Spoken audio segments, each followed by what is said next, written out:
అధ్యాయము ప్రకటన గ్రంథము 22వ అధ్యాయము చదవక మునుపు ఒక్కసారి ఈ 3 మాటల్ని మరొకసారి గుర్తు చేయాలని ఇష్టపడతా ఉంటున్నాను.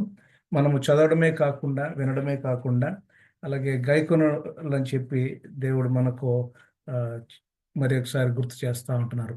అయితే ఈ ప్రకటన గ్రంథం అంతా కూడా మనము ఒకసారి గుర్తుపెట్టుకోవాలి అనుకుంటే ఒక చిన్న కథని మనము గుర్తు చేసుకుంటా ఉన్నాము. సముద్రంలో ఒక బురుజు ఉంది. బురుజులో తేనె ఉంది. తేనె తిన్నాను అన్నటువంటి 4 పదాల నుండి మొదటి అక్షరాలు ఒక్కొక్క అక్షరం తీసుకుంటే సంగములు, ముద్రలు, బూరలు, రు రూపములు, తెగుళ్ళు, అలాగే నాశనములు, నూతనములు అన్నటువంటి 7 అక్షరాల నుండి, 7 పదాల నుండి, 7 అంశములను మనము ప్రకటన గ్రంథము 22 అధ్యాయంలో మొత్తము ప్రకటన గ్రంథం 22 అధ్యాయాలు మనము చూసుకుంటూ వచ్చాం. అయితే ఇక్కడ ప్రత్యేకంగా ఈ ప్రకటన గ్రంథము లో ఉన్నటువంటి ఆహ్, అనేక అంశాలను మనము ఈ సాహిత్యపరకంగా, తర్వాత ఉపమాన రూపకంగా ఇలాగ చూసుకుంటూ వచ్చాము. కానీ మనకి ప్రవచనాత్మకంగా, ఆత్మీయంగా అభ్యాసం చేసే 3 అంశాలను మనం ఎక్కువగా చూసుకుంటూ వచ్చాం. 7 సంఘాలు, అలాగే 7 ముద్రలు, 7 ఆహ్ ఇవన్నీ కూడా మనం చూసుకుంటూ వచ్చాం. 22వ అధ్యాయంలో ఉన్నటువంటి ఈ, ఈ వచనాలన్నిటిని నేనిప్పుడు చదవడం లేదు. మనం అందరము చదువుకొని వచ్చి ఉంటాము అని అనుకుంటా ఉన్నాము. అయితే ఆహ్, ఈ 21, 22 అధ్యాయాలను మనము మిళితముగా చూసుకుంటే, కలిసి చదువుకుంటే 21, 22 అధ్యాయాలలో చివరి దినాలు, ఇంకా నూతన యెరూషలేము, ఆహ్, తర్వాత నూతన ఆకాశము, నూతన భూమి అన్నటువంటి అన్ని 7 నూతనముల గురించి మనము చదువుకుంటూ, నేర్చుకుంటూ వచ్చాం. 22వ అధ్యాయంలో ఇది కంక్లూజన్‌గా అంటే ఫైనల్‌గా తర్వాత ఫైనల్ ఇన్విటేషన్ కూడా దేవుడు ఇస్తున్నట్లుగా కూడా మనం చూస్తా వస్తుంటున్నాం. అయితే ఈ 22వ అధ్యాయాన్ని మనము 4 అంశాలుగా చూస్తే ప్రకటన గ్రంథం ముగింపు మొదటి 21 వచనాలు, అలాగే దాంట్లో మారు మనస్సునకు కలిగిన ఆహ్వానము, విశ్వాసులకు చివరి మాట, అలాగే ముగింపునకు ఆహ్వానము అన్నటువంటి మాటల్ని చూసుకుంటూ వస్తే ఆ యొక్క గొప్ప యెరూషలేము పట్టణము, నూతన యెరూషలేము అని మనము నూతన భూమిలో దేవుడు మన కొరకు అనుగ్రహిస్తున్నటువంటి ఆ నూతన పట్టణం గురించి కొన్ని మాటల్ని మనము ఇక్కడ చూస్తూ వస్తుంటున్నాం. స్ఫటికము వలె మెరయినట్టి ట్రాన్స్‌పరెంట్ అంటే ఒక గ్లాస్ లాగా ఉండేటటువంటి ఆ సిటీ అంతా కూడా జీవజలములు నది ప్రవహిస్తూ, ఆ నదికి యువతలను, అవతలను జీవ వృక్షము ఉండెను. ట్రీ ఆఫ్ లైఫ్ అని. తర్వాత శాపం ఇంక లేదు. రాత్రి ఇక ఉండదు. బాధ, కష్టము, నష్టము, సిక్‌నెస్ ఇవన్నీ ఉండవు అన్నటువంటి మాటల్ని మనము మొదటి కొన్ని 5 వచనాలలో చూసుకుంటాము. అయితే 6-10 వచనాల వరకు చూస్తే లేఖనాల గురించి, లేఖనములు సత్యములు, లేఖనములు నమ్మకములు, ఆ లేఖనములు మనకు ఈ దినం కూడా అందుబాటులో ఉన్నాయని చెప్పి వాక్య భాగంలో మనము 6-10 వచనాలు చూస్తా వస్తుంటున్నాం.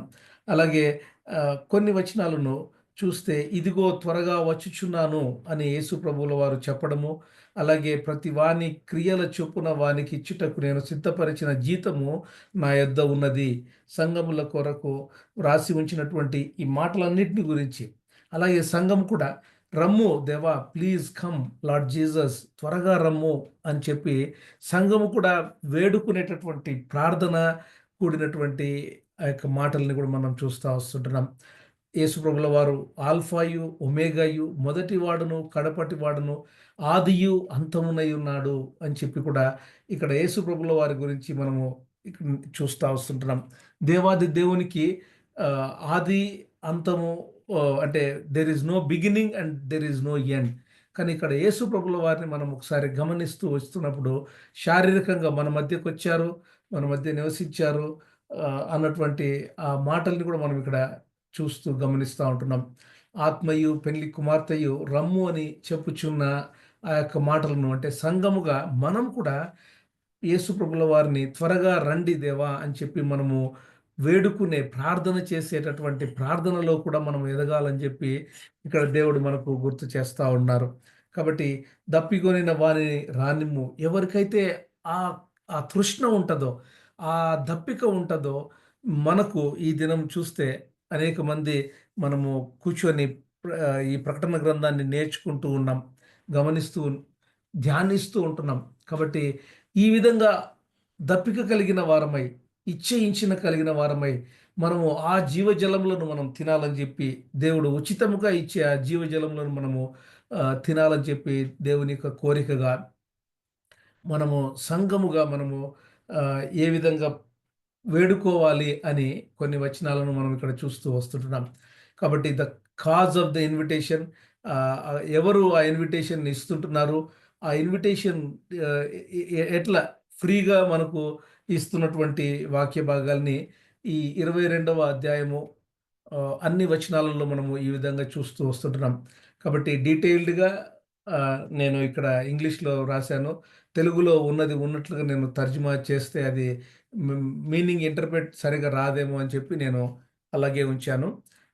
అయితే ఈ 22వ అధ్యాయంలో ఉన్నటువంటి కొన్ని మెళకువలను లేదా కొన్ని గమనించవలసిన విషయాలను, కొన్ని నేర్చుకోవాల్సిన విషయాలను మనము ఈరోజు గమనించాలని చెప్పి నేను ఆశపడతా ఉంటున్నాను. ఆహ్, నూతన యెరూషలేము గురించి చూసినప్పుడు, ఆ నూతన యెరూషలేము ఏ విధంగా ఉంటది? ఎంత బ్యూటిఫుల్‌గా ఉంటది? ఎవరు దాంట్లో ఉంటారు? నూతన యెరూషలేములోకి రావడానికి పిలుపును యేసు ప్రభుల వారు పెళ్లి కుమార్తెగా, సంఘముగా మనల్ని ఆహ్వానిస్తా ఉంటున్నారు. కాబట్టి మనం కూడా ఆ యేసు ప్రభుల వారిని ఆహ్వానిస్తూ, పెళ్లి కుమారుడిని ఆహ్వానిస్తూ, నిజంగా ఒక మ్యారేజ్‌ని మనం ఒకసారి గుర్తు చేసుకుంటే, పెళ్లి కుమారుడు, పెళ్లి కుమార్తె వారు ఏ విధంగా ఒకరినొకరు వెయిట్ చేస్తా ఉంటారు. అటువంటి ఆ వెయిటింగ్ తృష్ణని మనం కూడా కలిగి ఉండాలని జెప్పి. ఎందుకంటే యేసు ప్రభుల వారు సంఘం గురించి వెయిట్ చేస్తా ఉన్నారు. ఏ దినమైనా, ఏ క్షణమైనా మనల్ని తీసుకువెళ్ళి తండ్రి దగ్గర నిత్యత్వములో ఉంచాలని జెప్పి ఆశపడతా ఉన్నప్పుడు, మనం కూడా అదే ఆశ కలిగి ఉండాలని జెప్పి దేవుడు మరొకసారి ఈ యొక్క సాయంకాల సమయమున మనకు గుర్తు చేస్తా ఉంటున్నారు.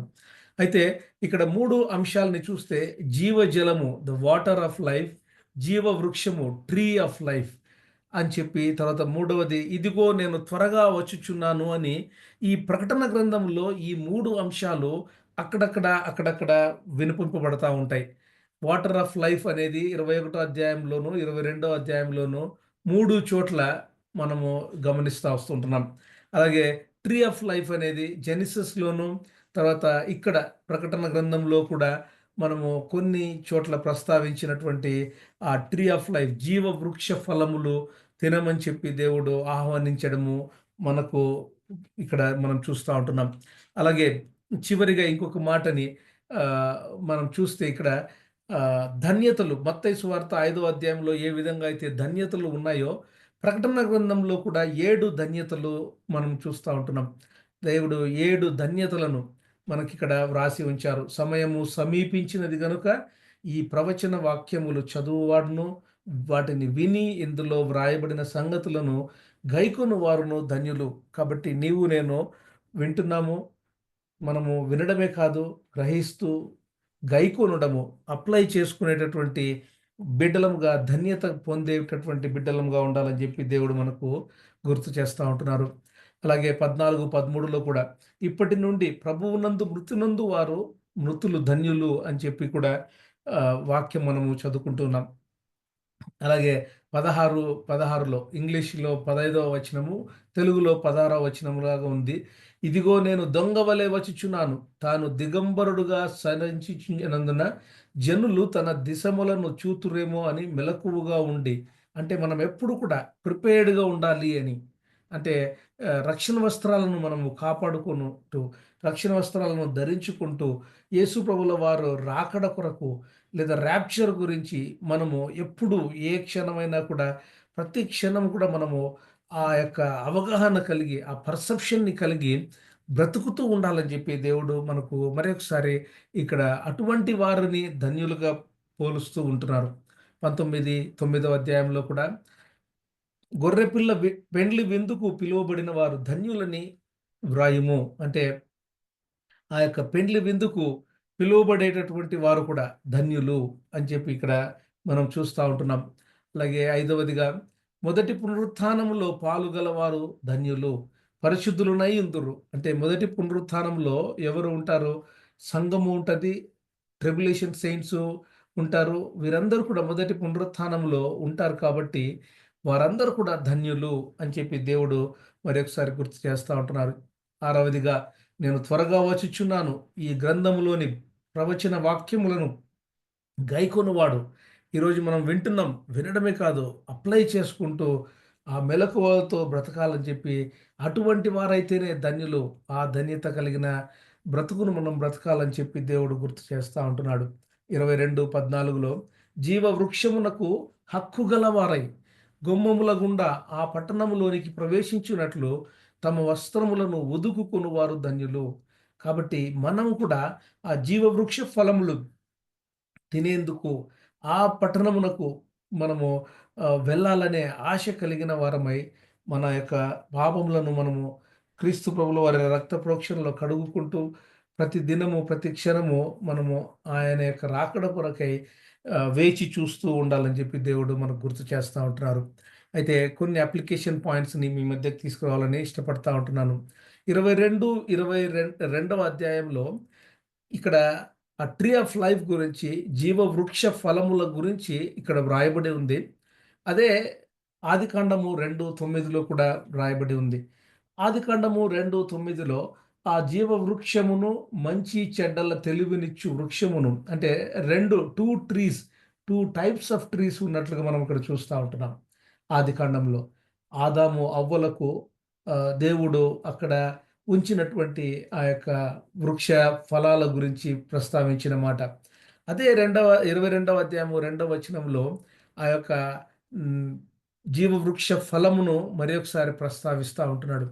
ఇక్కడ ఆ యొక్క జీవవృక్ష ఫలములు తినకుండా మానవుడు తినకుండా అప్పుడు అక్కడ సోడ్ అంటే ఒక ఖడ్గము ఉండటము వాక్య భాగంలో చూస్తా ఉంటున్నాం.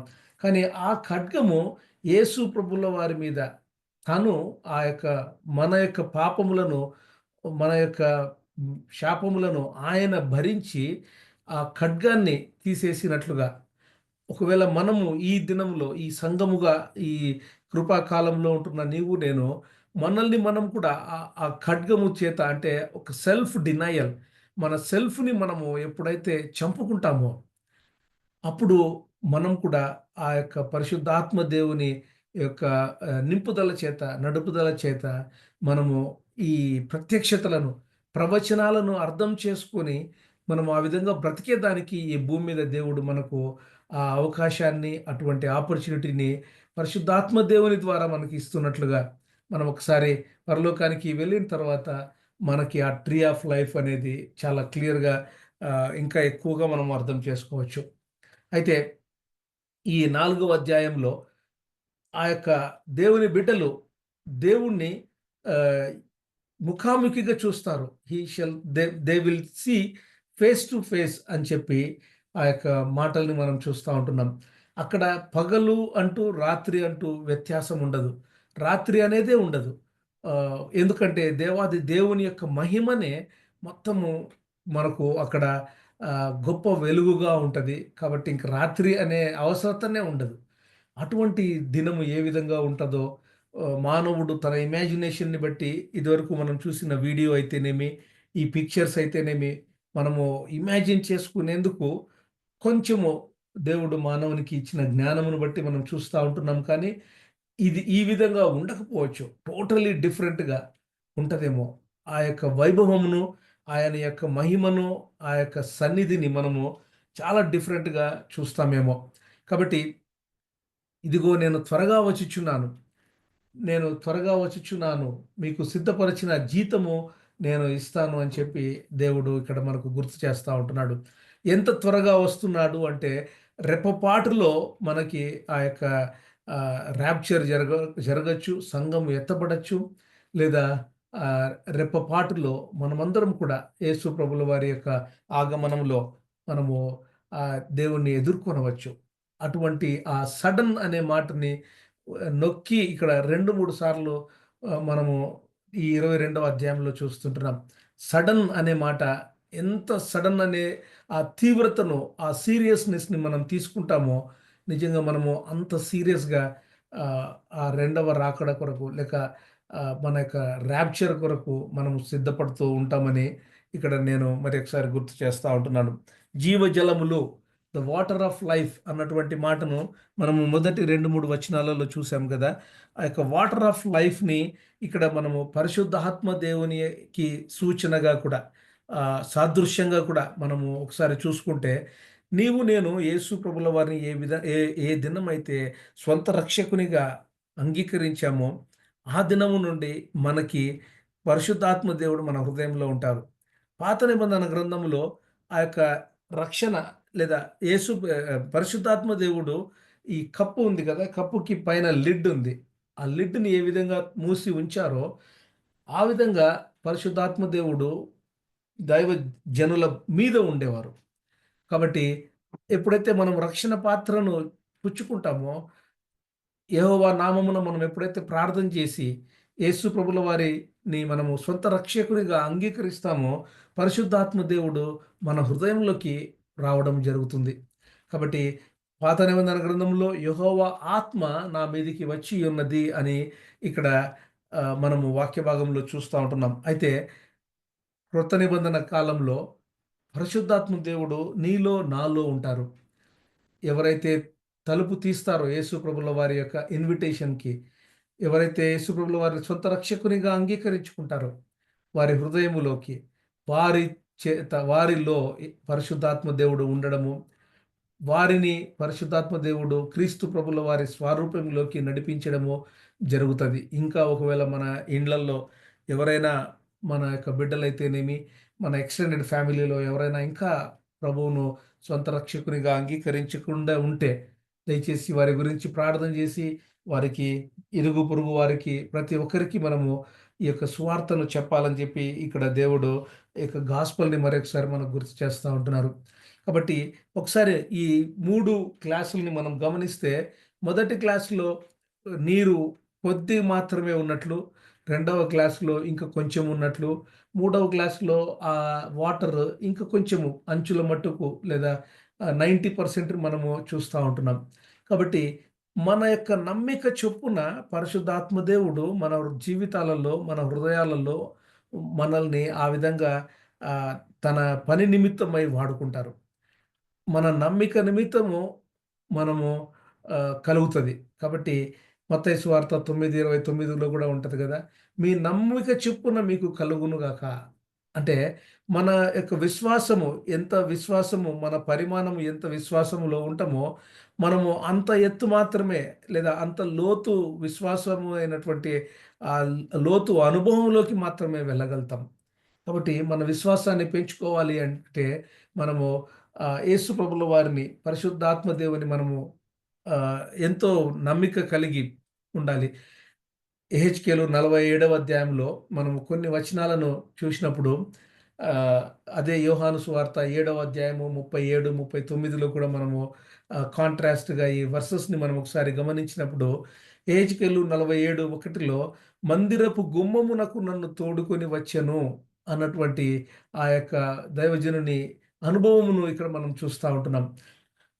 మందిరపు గుమ్మము అంటే, ఆ మందిరపు గుమ్మము దగ్గర ఆ యొక్క నీరు ఆ అంచుల మట్టుకు అంటే నీరు పాదాల మట్టుకు తగులుతా ఉన్నటువంటి ఆ ఎక్స్‌పీరియన్స్‌ని అక్కడ ఆ యొక్క దైవజనుడు వ్రాస్తున్నటువంటి మాటల్ని మనం అర్థం చేసుకుంటే, ఇంకా కొంచెము లోపలికి వెళ్తే ఆ సంఘం ఆ యొక్క మందిరంలోకి వెళ్తే, ఆ మనుష్యుడు కొలనూలు చేత పట్టుకొని తూర్పు మార్గమున బయలు వెళ్ళి 1000 మూరలు కొలచి ఆ నీళ్ల గుండా నన్ను నడిపింపగా అంటే ఇంక కొంచెము లోతైన అనుభవంలోకి వెళ్తున్నట్లుగా. అంటే మోకాళ్ళ లోతు నీళ్ళు, మోకాళ్ళ అనుభవము, ప్రార్థన చేస్తూ మోకాళ్ళ మీద మనము అనేక గంటలు ప్రార్థన చేసి దేవుని యొక్క పరిశుద్ధాత్మ దేవుని యొక్క లోతైన అనుభవంలోకి వెళ్ళేటటువంటి అనుభవాన్ని నీవు నేను కలిగి ఉండాలని ఇక్కడ దేవుడు యెహెజ్కేలు గ్రంథంలో ప్రవచనాత్మకంగా పాత నిబంధన గ్రంథంలోనే వ్రాసిన మాటలను మనము ఈ దినము అర్థం చేసుకుంటూ ఉన్నాం. మరి 1000 మూరలు కొలచి నీళ్ళ గుండా నన్ను నడిపింపగా నీళ్లు మోకాళ్ళ లోతు ఉండెను. ఇంకా ఆయన 1000 మూరలు ఇంకా కొంచెం లోపలికి పోయినప్పుడు ఆహ్, ఆ నీళ్లు భుజాల మట్టుకు, అలాగే ఆ భుజాల మట్టుకు ఉన్నటువంటి నీరు ఇంకా ఇంకా లోతైన అనుభవంలోకి వెళ్తూ ఉన్నప్పుడు నీళ్ళల్లో ఏ విధంగా అయితే ఒక మనుషుడు ఈత చాలా తేలికగా ఈత ఆడుకుంటూ, స్విమ్ చేసుకుంటూ వెళ్తాడో, అటువంటి అనుభవంలోకి నీవు నేను వెళ్ళాలని చెప్పి, ఇక్కడ ఆ జీవజలములు, వాటర్ ఆఫ్ లైఫ్‌ని పరిశుద్ధాత్మ దేవునికి సాదృశ్యంగా, పరిశుద్ధాత్మ దేవుని యొక్క లోతైన అనుభవంలోకి మనము వెళ్ళేటటువంటి ప్రవచనాత్మకమైన యెహెజ్కేలు గ్రంథము 47వ అధ్యాయంలో ఉన్నటువంటి వచనాలను మనము ఈ దినము అర్థం చేసుకుంటూ ఉంటున్నాం. నీవు నేను రక్షణ పొంది ఒక విశ్వాసిగా ఆ మందిరములోకి అడుగుపెట్టినప్పుడు నీళ్లు కాళ్ళ మట్టుకు, ఆహ్, పాదాల మట్టుకు తగిలేటటువంటి అనుభవంలోనే ఉన్నామా? లేదా ఇంకా కొంచెం లోతుకు పోయి నీ మోకాళ్ళ లోతు అనుభవంలోనే ఉన్నామా? లేదా ఇంకా కొంచెం లోతుకెళ్ళి భుజాల మట్టుకు నీళ్లు నింపబడిన అనుభవంలోకి వెళ్తూ ఉంటున్నామా? లేదా ఈ మనుషుడు స్విమ్ చేస్తూ ఉన్నట్లు ఈ నీటిలో ఎంత ఎంత అలకువగా స్విమ్ చేస్తూ ఉన్నాడో, ఈజీగా స్విమ్ చేస్తా ఉన్నాడో, అటువంటి అనుభవంలోకి నీవు నేను వెళ్ళాలని చెప్పి దేవుడు మనల్ని అనుదినము వాక్య భాగంలో పరిశుద్ధాత్మ దేవుని యొక్క ప్రేరేపణ చేత మనల్ని లోతైన అనుభవంలోకి తీసుకెళ్లాలని ఇష్టపడతా ఉంటున్నాడు. అటువంటి అనుభవము నీకు నాకు ఉంటూ, ఆ అనుభవంలో నీవు నేను పెరుగుతూ ఉంటున్నామా?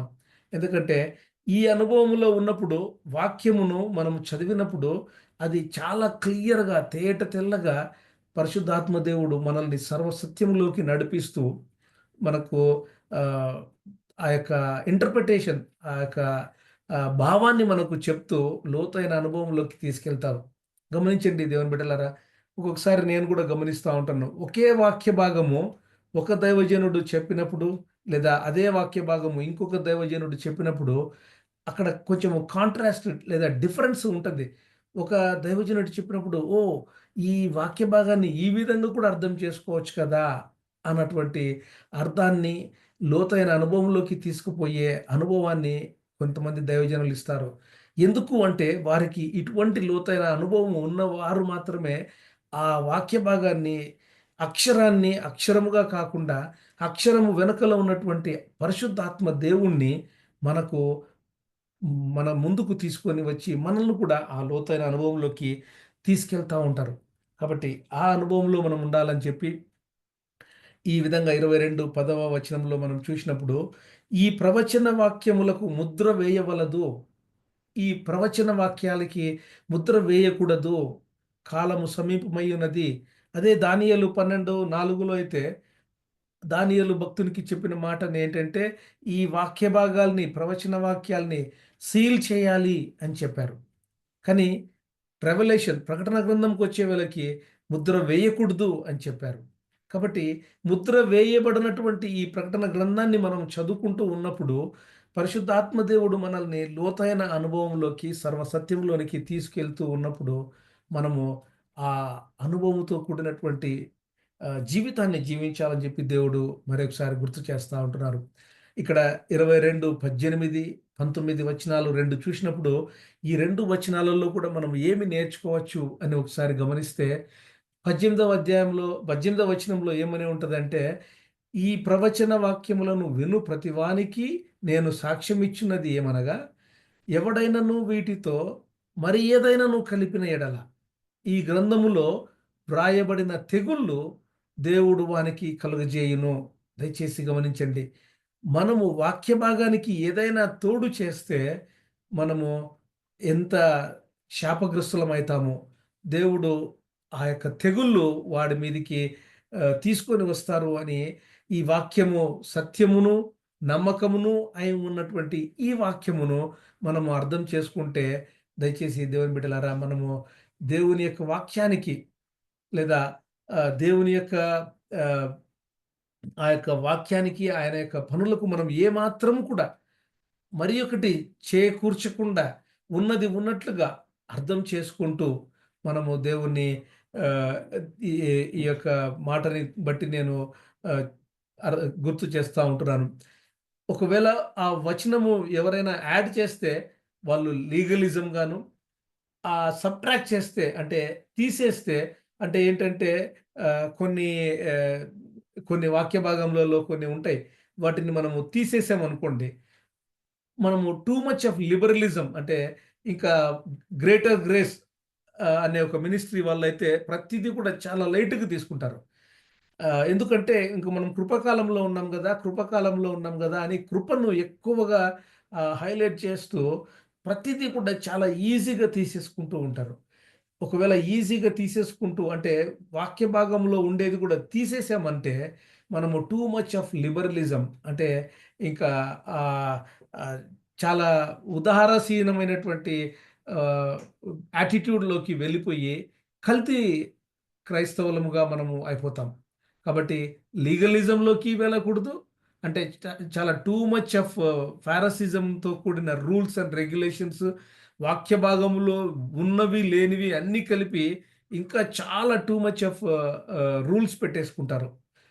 కొంతమంది కొన్ని చర్చెస్ నాకు తెలుసు నేను ప్రస్తావించడం లేదు కానీ ప్రతిదీ కూడా పూసగుచ్చి, పూసగుచ్చి వాక్య భాగంలో లేనిది కూడా యాడ్ చేసి ఇట్లా ఉంది గదా! ఇట్లా ఉంది గదా! అని. ఇంకా కొంతమందైతే ఆహ్, వాక్య భాగంలో ఉండేటివి లైట్ తీసేసుకొని ఏముందిలే దాంట్లో ఏముందిలే దేవుడు క్షమిస్తాడు, దేవుడు క్షమిస్తాడు అని ఉంటది. కానీ మనము ఈ ఎక్స్‌ట్రీమ్‌లో ఉండకూడదు, ఆ ఎక్స్‌ట్రీమ్‌లో ఉండకూడదు. చాలా జాగ్రత్తగా వాక్య భాగంలో ఉన్నది ఉన్నట్లుగా మనం అర్థం చేసుకుంటూ పరిశుద్ధాత్మ దేవుని ఇచ్చేటటువంటి ఇంటర్ప్రిటేషన్‌లో మనము బ్రతుకుతూ ఉండాలని చెప్పి దేవుడు గుర్తు చేస్తూ చివరికి ఏ విధంగా మనం బ్రతుకుతున్నాం? ఎటువంటి మార్గంలో ఉంటున్నాం? ఆ ఇటర్నల్ పనిష్మెంట్ వైపు వెళ్తున్నామా? లేదా ఇటర్నల్ లైఫ్ వైపు వెళ్తా ఉంటున్నామా? మన జీవితాలలో మనకు ఇవి రెండిట్లో ప్రాముఖ్యమైనది ఇటర్నల్ లైఫ్. ఆ జీవ జలములు పారేటటువంటి అనుభవములోకి వెళ్తూ, ఆ జీవ వృక్ష ఫలములను తినేటటువంటి ముందు జీవితాన్ని మనము నూతన యెరూషలేములోకి, నిత్యత్వములోకి మనం వెళ్ళాలని జెప్పి దేవుడు మనకు గుర్తు చేస్తా ఉంటున్నాడు. ఈ మాటలన్నీ వింటూ ఉన్నప్పుడు ఆ యొక్క యోహాను భక్తుడు ఆ దేవదూతకి నమస్కారము చేస్తా ఉంటే ఆ దేవదూత ఏం చెప్తారంటే, "లేదు, లేదు నేను కూడా నీలాగే నీ మధ్యలో ఉన్నటువంటి ప్రవక్తల వలె నేను సహదాసుడను" అని చెప్పి చెప్తా ఉంటారు. అక్కడ చెప్పినటువంటి ఆ వాక్య భాగాన్ని బట్టి కూడా మనం ఏం నేర్చుకోవాలి అంటే, మనం కూడా ఒక్కొక్కసారి కొంతమంది దైవజనులను లేదా గాడ్ సర్వెంట్స్‌ని మనము చాలా ఉన్నతమైన స్థానంలో పెట్టి, మనము చాలా ఆరాధించేటటువంటి యాటిట్యూడ్‌లోకి ఒకవేళ తెలిసి తెలియక వెళ్తూ ఉంటామేమో. వారు కూడా కేవలము మానవులు, మన వలె మానవులు అని మనము గమనిస్తూ వాళ్ళని అప్రిషియేట్ చేయొచ్చు. వారి యొక్క విధేయతను బట్టి మనము వారిని అప్రిషియేట్ చేయొచ్చు కానీ వాళ్ళ యొక్క జపం వేసుకుంటూ, వారు ఇంకా ఎక్కడికి పోయినా కూడా మనము వారి పేరును ఉచ్చరిస్తూ ఉండేటటువంటి ఆహ్, మనము చేస్తా ఉన్నటువంటి యాటిట్యూడ్‌లో ఉంటే, మనం దాని మీనింగ్ ఏంటంటే, యోహాను భక్తుడు ఇమ్మీడియేట్‌గా దేవదూతకు ఏ విధంగా నమస్కారం చేసి ట్రై చేశాడో, ఆ విధమైనటువంటి బ్రతుకులో ఉన్నట్లుగా మనము ఉంటామండి. కాబట్టి ఇంకొక మాటను కూడా నేను గుర్తు చేయాలని ఇష్టపడతా ఉంటున్నాను.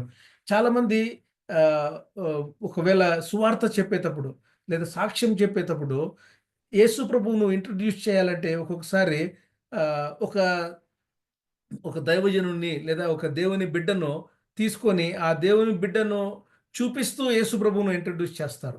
అది రివర్స్ ఆర్డర్.